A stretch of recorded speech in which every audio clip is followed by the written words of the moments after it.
दोस्तों, अगर आप भी अपने पितरों से प्यार करते हैं तो इस वीडियो को एक लाइक जरूर कर दीजिए। दोस्तों, पितृपक्ष के दौरान हमें भूल कर भी नहीं खानी चाहिए 3 चीजें, वरना इससे हमारे पितृ क्रोधित हो जाते हैं। लगता है भयंकर श्राप हमारे पूरे घर पर लग जाता है। पितृदोष, जिसके कारण हमारे जो समस्याएं हैं वह बढ़ने लगते हैं, रुपए पैसे की कमी हो जाती है, तरह तरह की बीमारियां होने लगते हैं। और दोस्तों, जब हमारे पितृ हमसे प्रसन्न होते हैं तो उनका आशीर्वाद हमें जीवन में सुख, शांति और समृद्धि प्रदान करता है।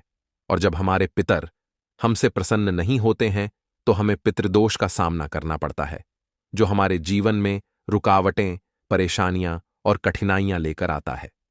पितरों की नाराजगी हमारे परिवार की समृद्धि और शांति पर गहरा प्रभाव डाल सकती है।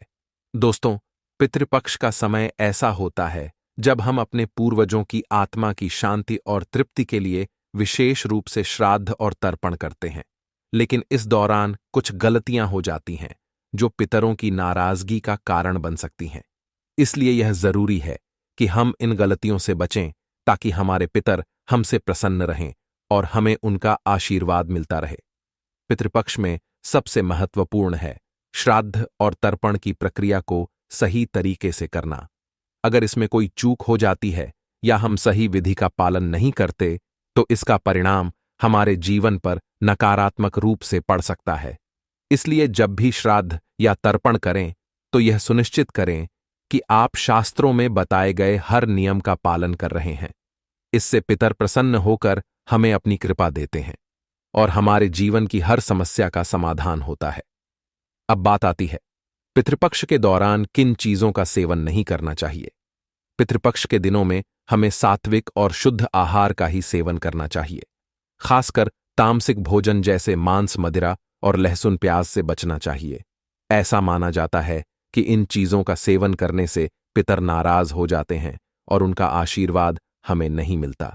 इसके अलावा इस समय किसी भी प्रकार की हिंसा या क्रोध से भी दूर रहना चाहिए, क्योंकि यह भी पितरों की नाराजगी का कारण बन सकता है। पितृपक्ष में यह भी ध्यान रखना जरूरी है कि हम अपने आसपास के लोगों के साथ विनम्रता से पेश आएं और किसी का अपमान न करें, क्योंकि इस समय में किए गए कर्मों का सीधा प्रभाव हमारे पितरों पर पड़ता है। अगर हम अच्छे कर्म करेंगे तो पितर प्रसन्न होंगे, और अगर हमने किसी का दिल दुखाया तो पितरों की नाराजगी का सामना करना पड़ सकता है। तो दोस्तों, पितृपक्ष के दौरान इन बातों का विशेष ध्यान रखें ताकि आपके पितर आपसे प्रसन्न रहें और उनका आशीर्वाद आपके परिवार पर बना रहे। तो इस वीडियो में आगे बढ़े उससे पहले, हे भोलेनाथ, आपकी इस वीडियो को जो भी लाइक और चैनल को सब्सक्राइब करें, उसके जीवन में कभी दुख दर्द मत आने देना। उसका घर हमेशा धन धान्य से भरे रखना। दोस्तों, भाद्रपद मास की पूर्णिमा से लेकर अश्विन मास की अमावस्या तक के दिनों को पितृपक्ष या श्राद्ध पक्ष कहा जाता है। यह वह विशेष समय होता है जब हम अपने पूर्वजों की आत्मा की शांति के लिए पिंडदान, तर्पण और दान जैसे कर्म करते हैं और उनके प्रति अपनी श्रद्धा और सम्मान प्रकट करते हैं। इस वर्ष पितृपक्ष 17 सितंबर 2024 मंगलवार से आरंभ हो रहा है। पितृपक्ष का पहला श्राद्ध अगस्त्य मुनि जी के नाम से किया जाता है। हर साल यह भाद्रपद शुक्ल पक्ष की पूर्णिमा से शुरू होता है और यह समय हमें अपने पूर्वजों के प्रति आभार व्यक्त करने और उनका आशीर्वाद पाने का अनमोल अवसर देता है। दोस्तों, इस बार भाद्रपद मास की पूर्णिमा 17 सितंबर मंगलवार के दिन है और इसी दिन अगस्त्य मुनि के नाम से श्राद्ध किया जाएगा। वहीं पितृपक्ष का अंतिम श्राद्ध अश्विन माह की अमावस्या तिथि को किया जाएगा, जो इस साल 2 अक्टूबर बुधवार के दिन पड़ेगा। इसे सर्वपितृ अमावस्या या अमावस्या श्राद्ध के नाम से भी जाना जाता है। हिंदू धर्म की मान्यता है कि साल में एक बार यमराज सभी आत्माओं को पृथ्वी पर भेजते हैं। ये आत्माएं अपने परिवारजनों से तर्पण ग्रहण करने के लिए धरती पर आती हैं। जो व्यक्ति अपने पितरों का श्राद्ध और तर्पण नहीं करता, उनके पितर उनसे नाराज हो जाते हैं। इसलिए पितृपक्ष के दौरान तर्पण और श्राद्ध करना अत्यंत महत्वपूर्ण माना गया है, ताकि पितरों की आत्मा को शांति और संतोष प्राप्त हो सके। दोस्तों, पितृपक्ष के दौरान पितरों का तर्पण करना अत्यंत आवश्यक माना गया है। यह कहा जाता है कि जब हम श्रद्धा भाव से अपने पितरों के लिए तर्पण करते हैं तो इससे परिवार के सदस्यों के लिए प्रगति और समृद्धि के द्वार खुलते हैं। साथ ही पितृदोष का निवारण भी होता है।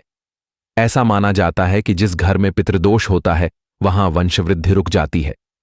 न तो पेड़ पौधे पनप पाते हैं और न ही किसी मांगलिक कार्य को सफलतापूर्वक पूरा किया जा सकता है। यह एक बहुत ही गंभीर दोष होता है जिसका निवारण केवल पितरों की कृपा से ही संभव है।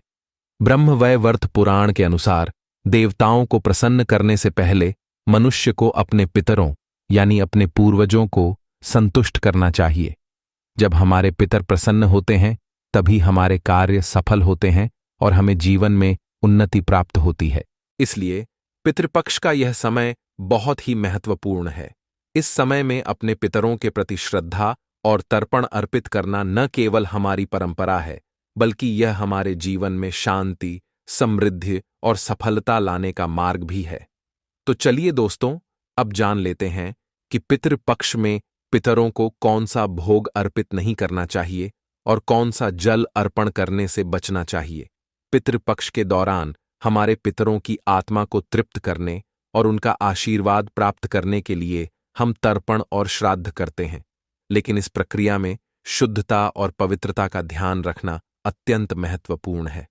अगर तर्पण के दौरान कोई गलती होती है तो पितर प्रसन्न होने की बजाय नाराज हो सकते हैं, जिससे हमारे जीवन में कठिनाइयां बढ़ सकती हैं। सबसे पहले बात करते हैं भोग की। पितरों को तामसिक भोजन अर्पित करना पूरी तरह से निषेध माना गया है। तामसिक भोजन में मांसाहार, मछली, अंडा, शराब और अन्य नशीली चीजें आती हैं। ये चीजें पितरों को अर्पित करना न केवल धार्मिक दृष्टि से गलत है बल्कि इससे पितरों का अनादर भी होता है। इस प्रकार का भोजन पितरों की आत्मा को तृप्त करने की बजाय उन्हें नाराज कर सकता है। पितरों को केवल सात्विक और शुद्ध भोजन ही अर्पित करना चाहिए। सात्विक भोजन में खीर, पूरी, हलवा और फल जैसी चीजें शामिल होती हैं। विशेष रूप से खीर को पितरों के लिए सबसे शुभ और प्रिय माना जाता है। इसे दूध और चावल से बनाया जाता है, जो शुद्धता और तृप्ति का प्रतीक होता है। इसके अलावा खीर में शुद्ध घी का उपयोग करने से इसका महत्व और बढ़ जाता है। पूरी और हलवा भी पितरों को अर्पित करने के लिए उत्तम माने जाते हैं। इन्हें भी शुद्ध घी में तैयार किया जाता है और इनका स्वाद पितरों को प्रसन्न करता है। इसके साथ ही फल भी पितरों को अर्पित किए जाते हैं, खासकर केले, सेब और नारियल। नारियल को धार्मिक दृष्टिकोण से अत्यंत पवित्र माना जाता है और यह किसी भी पूजा में विशेष स्थान रखता है। इसलिए नारियल का उपयोग पितरों को अर्पित करने में विशेष महत्व रखता है। अब बात करते हैं जल अर्पण की। तर्पण के समय पितरों को शुद्ध और ताजे जल का अर्पण करना आवश्यक होता है। गंगा जल को सबसे पवित्र माना जाता है और इसका प्रयोग तर्पण में अत्यंत शुभ होता है। अगर गंगा जल उपलब्ध नहीं हो तो किसी अन्य पवित्र नदी के जल का भी उपयोग किया जा सकता है, लेकिन यह ध्यान रखना चाहिए कि वह जल साफ और शुद्ध हो। पितरों को कभी भी गंदा, ठहरा हुआ या अशुद्ध जल अर्पित नहीं करना चाहिए, क्योंकि यह पितरों की आत्मा के प्रति अनादर का प्रतीक हो सकता है और उनके नाराज होने का कारण बन सकता है। चांदी या तांबे के पात्र का उपयोग करना सबसे शुभ माना जाता है। चांदी और तांबा धार्मिक दृष्टिकोण से पवित्र धातुएं मानी जाती हैं और इनका उपयोग तर्पण के लिए अत्यंत शुभ माना जाता है। तर्पण के समय लोहे या प्लास्टिक के बर्तनों का उपयोग नहीं करना चाहिए, क्योंकि यह अशुभ माना जाता है और इसका प्रभाव भी नकारात्मक हो सकता है। इसके अलावा तर्पण के समय मंत्रों का उच्चारण करते हुए जल अर्पित करना चाहिए। यह मंत्र पितरों की आत्मा को शांति और मोक्ष दिलाने में सहायक होते हैं। जब हम तर्पण करते हैं तो जल अर्पित करते समय यह ध्यान रखना चाहिए कि जल स्वच्छ और पवित्र स्थान पर ही प्रवाहित किया जाए। जल को गंदे या अशुद्ध स्थान पर प्रवाहित करने से तर्पण का फल समाप्त हो सकता है। इसलिए जल अर्पण के बाद उसे किसी पवित्र नदी, तालाब या स्वच्छ बहते हुए जल में ही प्रवाहित करना चाहिए। भोग और जल अर्पण के अलावा तर्पण के समय कुछ और भी बातों का ध्यान रखना आवश्यक होता है, जैसे कि तर्पण के दौरान हमें संयमित जीवन शैली अपनानी चाहिए। तर्पण के समय क्रोध, लोभ और ईर्ष्या जैसी नकारात्मक भावनाओं से बचना चाहिए, क्योंकि यह हमारे तर्पण और श्राद्ध के फल को नष्ट कर सकती है। इस समय हमें ब्रह्मचर्य का पालन करना चाहिए और किसी भी प्रकार की अशुद्धि से दूर रहना चाहिए। तर्पण और श्राद्ध का कार्य पूरी श्रद्धा और भक्ति के साथ करना चाहिए ताकि पितर प्रसन्न हों और उनकी आत्मा को शांति मिले। श्राद्ध के बाद गरीबों और ब्राह्मणों को भोजन कराना और दान देना भी अत्यंत शुभ माना जाता है। यह माना जाता है कि श्राद्ध के समय दिया गया दान पितरों को तृप्त करता है और वे हमारे जीवन में सुख समृद्धि का आशीर्वाद देते हैं। तो दोस्तों, इन सभी बातों का ध्यान रखना अत्यंत आवश्यक है जब हम पितरों को तर्पण और भोग अर्पित करते हैं।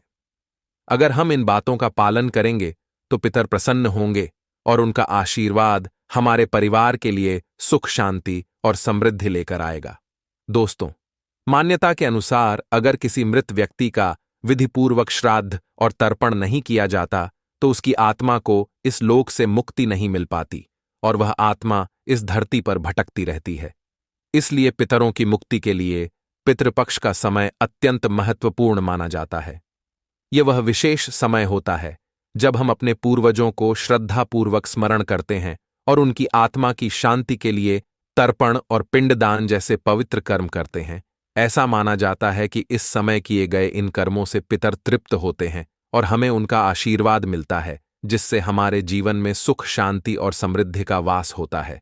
इसके साथ ही इस दौरान कुछ खाद्य पदार्थों का सेवन भी वर्जित माना गया है, जैसे चना, मसूर, बैंगन, हींग, शलजम, मांसाहार, लहसुन, प्याज और काला नमक का प्रयोग नहीं करना चाहिए।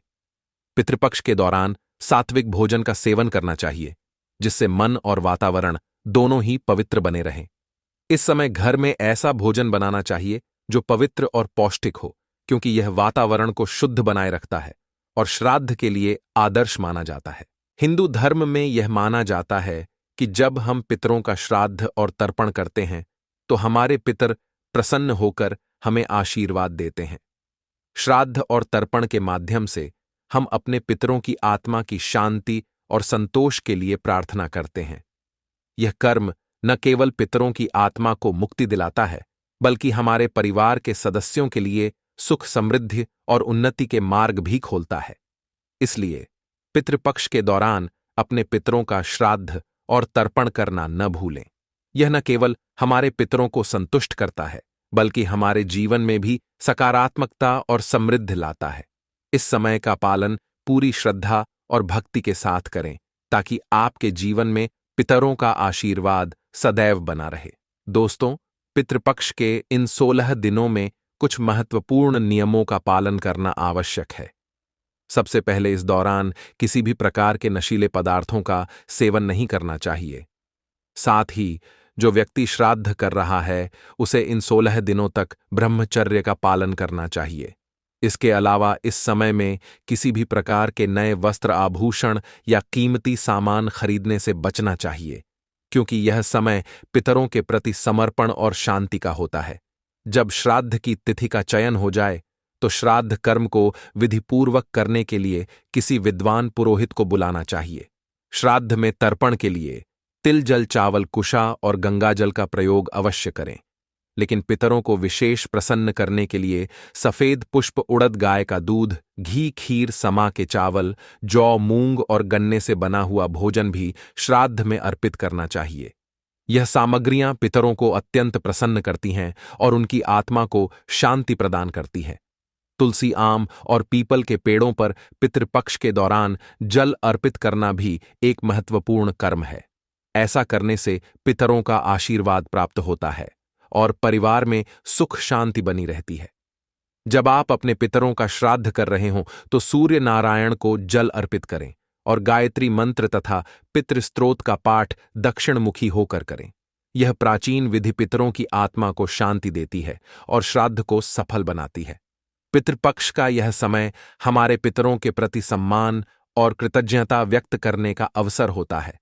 इन 16 दिनों में किए गए तर्पण, पिंडदान और श्राद्ध कर्म से पितर संतुष्ट होते हैं और उनका आशीर्वाद हमें जीवन में उन्नति और सुख समृद्धि का मार्ग प्रदान करता है। इसलिए पितृपक्ष के इन दिनों में नियमों का पालन करें और अपने पितरों का श्राद्ध पूरी श्रद्धा और समर्पण के साथ करें। पितरों की प्रसन्नता और आशीर्वाद से आपके जीवन में हमेशा शांति, समृद्धि और सफलता बनी रहेगी। दोस्तों, पितृपक्ष हिंदू धर्म में अत्यधिक महत्वपूर्ण समय होता है, क्योंकि यह वह समय है जब हम अपने पितरों यानी पूर्वजों को श्रद्धांजलि अर्पित करते हैं और उनकी आत्मा की शांति के लिए तर्पण और पिंडदान करते हैं। पितृपक्ष के दौरान कुछ विशेष नियमों का पालन करना अत्यंत आवश्यक होता है ताकि श्राद्ध का पूरा लाभ प्राप्त हो सके। सबसे पहले, पितृपक्ष के इन 16 दिनों में किसी भी प्रकार के नशीले पदार्थों का सेवन वर्जित माना गया है। साथ ही जो व्यक्ति श्राद्ध कर रहा हो उसे इस अवधि में ब्रह्मचर्य का पालन करना चाहिए। इस दौरान नए वस्त्र, आभूषण या कोई कीमती सामान खरीदने से भी बचना चाहिए, क्योंकि यह समय पितरों के प्रति समर्पण और साधना का होता है। पितृपक्ष के दौरान कौवे, गाय और कुत्ते को भोजन देना अत्यंत आवश्यक माना गया है, क्योंकि इनके बिना श्राद्ध अधूरा माना जाता है। हिंदू धर्म में यह मान्यता है कि कौवा पितरों का प्रतीक होता है और उसे भोजन अर्पित करने से पितरों की आत्मा तृप्त होती है। इसके साथ ही चींटियों को आटा, चावल और अन्य अनाज भी डालना चाहिए। ऐसा करने से हमारे पितरों का आशीर्वाद मिलता है और हमारे जीवन में सुख, समृद्धि आती है।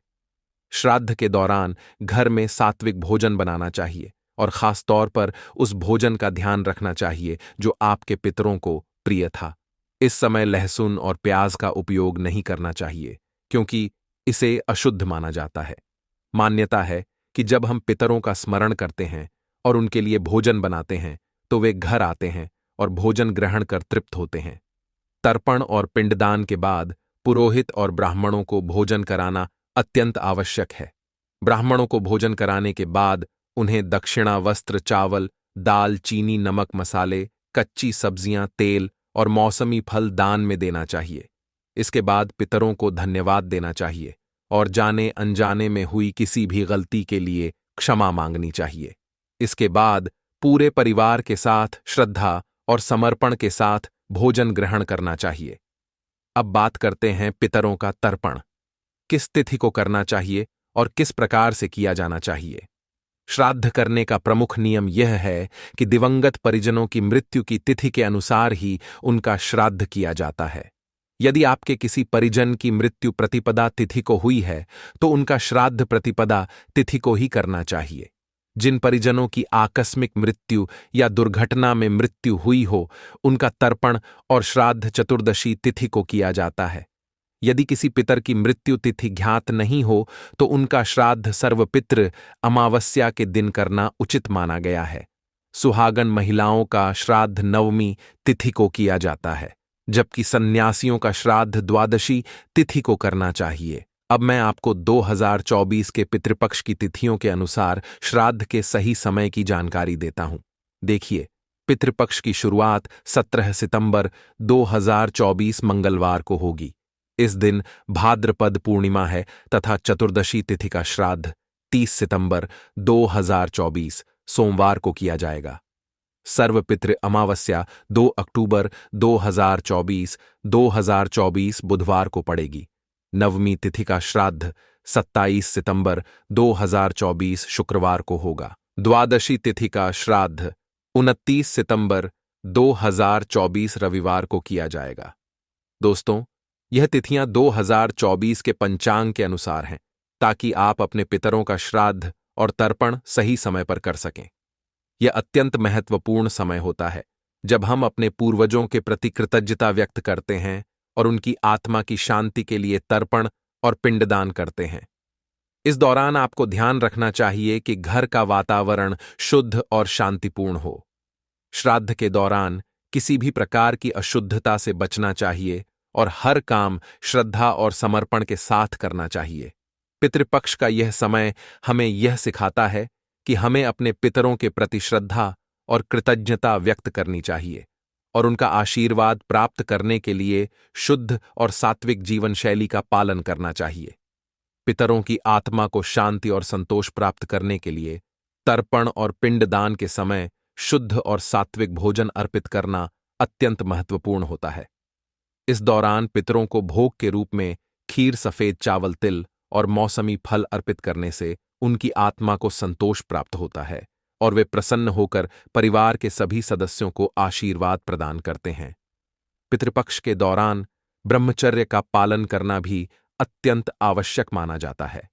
इस समय कोई भी प्रकार का नशीला पदार्थ जैसे शराब, सिगरेट आदि का सेवन नहीं करना चाहिए। यह न केवल हमारे शरीर के लिए हानिकारक है, बल्कि पितरों की आत्मा के लिए भी अशांति का कारण बनता है। इसके अलावा इस समय में किसी भी प्रकार के शुभ कार्य जैसे विवाह, गृह प्रवेश या नए व्यापार की शुरुआत नहीं करनी चाहिए, क्योंकि यह समय पितरों के प्रति समर्पण का होता है।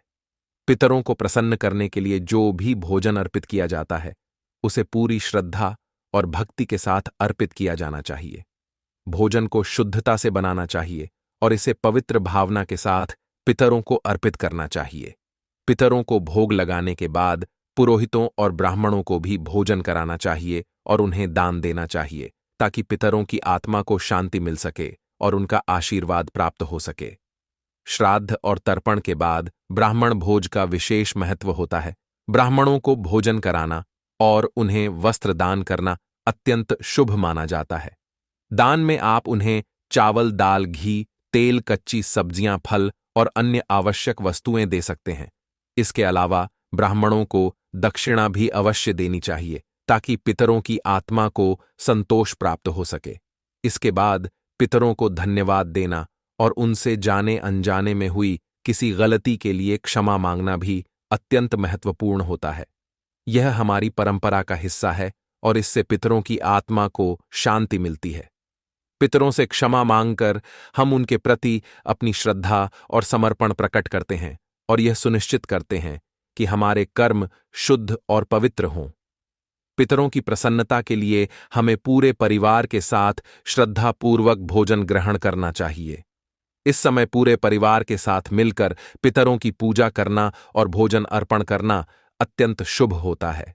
इससे परिवार में एकता और समर्पण की भावना उत्पन्न होती है और पितरों का आशीर्वाद पूरे परिवार को प्राप्त होता है।